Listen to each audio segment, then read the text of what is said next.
Bonjour la communauté. Dans cette nouvelle vidéo, on va aborder Microsoft Entra Identity Protection. Qu'est-ce que Microsoft Entra Identity Protection? Comme son nom l'indique, protection de l'identité. Identity Protection est un service Microsoft Entra ID permettant aux organisations de détecter, d'examiner et de corriger les risques basés sur l'identité. Microsoft Entra Identity Protection fait partie des services qui protègent l'organisation en détectant les risques basés sur l'identité et y prendre des mesures. Ces risques peuvent être l'utilisation des adresses IP anonymes, attaque par pulvérisation de mots de passe, informations d'identification divulguées et autres détections des risques.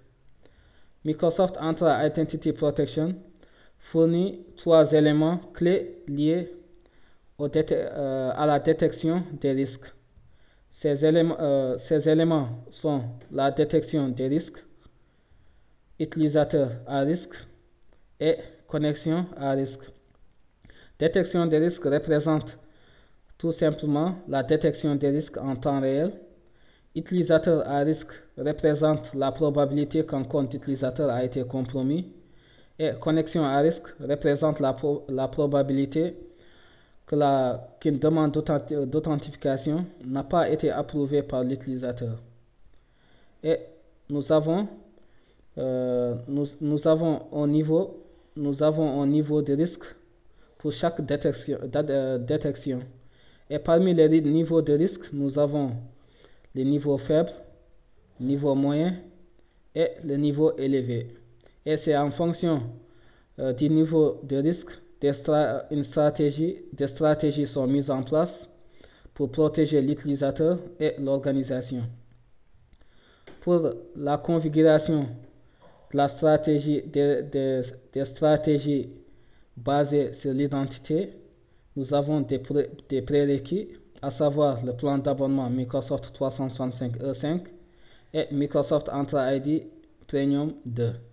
Maintenant, nous allons nous rendre dans le portail Azure pour configurer les stratégies d'utilisateur à risque et connexion à risque.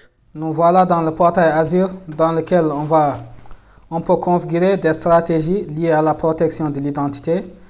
Pour ce faire, on va cliquer sur ce lien, protection des identités Microsoft Entra. Ou bien on va aller dans tous les services, puis taper Microsoft Entra Identity Protection dans la barre de recherche. Microsoft Entra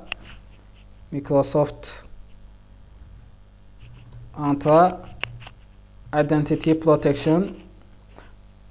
Voilà Microsoft Entra Identity Protection. Voilà, on clique sur ce lien. Et dans le dashboard, on a nombre d'attaques bloquées, nombre d'utilisateurs protégés, temps moyen de correction du risque utilisateur, nombre d'utilisateurs à haut risque. Nous avons 0 partout et c'est au cours des 12 derniers mois. C'est normal que ça soit 0 partout car aucune stratégie n'est configurée pour le moment. Et dans la vue d'ensemble, nous avons des statistiques liées aux utilisateurs à risque, aux connexions à risque et détection à risque et autres statistiques. Et dans les rapports, lorsqu'on clique sur utilisateur à risque, ça nous affiche tous les utilisateurs à risque. Et pour le moment, on n'a aucun utilisateur à risque. Et pour connexion à risque aussi, c'est pareil. Nous n'avons aucune connexion à risque pour le moment. Et pour détection de risque aussi, nous n'avons aucune détection de risque. Et maintenant, on va configurer les stratégies d'utilisateur et connexion à risque. Nous allons d'abord configurer la stratégie d'utilisateur à risque. En configurant cette stratégie, nous allons d'abord choisir les utilisateurs, affecter les utilisateurs.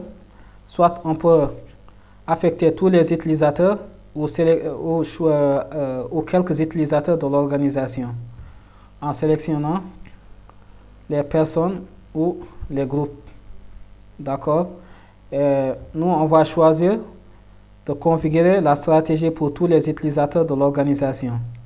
Et risque de l'utilisateur.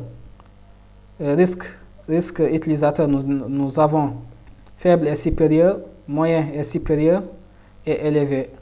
Nous allons choisir moyen et supérieur, puis on clique sur terminer.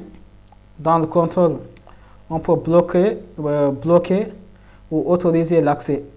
En autorisant dans la stratégie d'utilisateur à risque, si on autorise l'accès, l'utilisateur sera obligé de modifier son mot de passe lorsqu'il se connecte. Voilà, donc on va choisir d'autoriser l'accès d'utilisateur à risque. On clique sur terminer. Voilà, maintenant on va choisir activer. On va choisir activer pour que cette stratégie soit immédiatement opérationnelle après enregistrement. Voilà, on clique sur enregistrer. Voilà, nous venons d'enregistrer la stratégie d'utilisateur à risque. Et maintenant, on va configurer la stratégie de connexion à risque. C'est aussi le même scénario.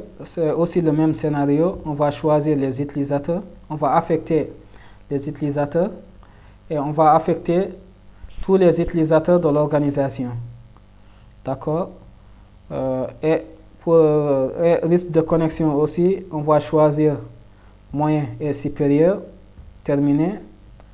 Dans le contrôle aussi, on peut bloquer ou autoriser l'accès.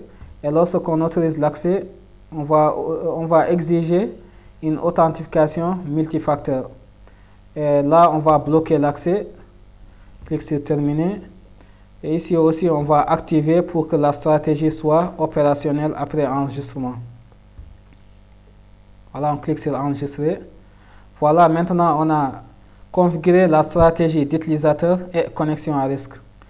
Les utilisateurs et connexion à risque peuvent aussi être configurés dans les stratégies d'accès conditionnel, mais aussi dans d'autres outils comme Microsoft Sentinel pour la détection des risques et l'automatisation face aux menaces croissantes de l'entreprise.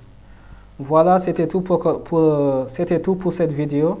Et dans la prochaine vidéo, on va aborder l'intégration d'applications personnalisées dans Microsoft 365.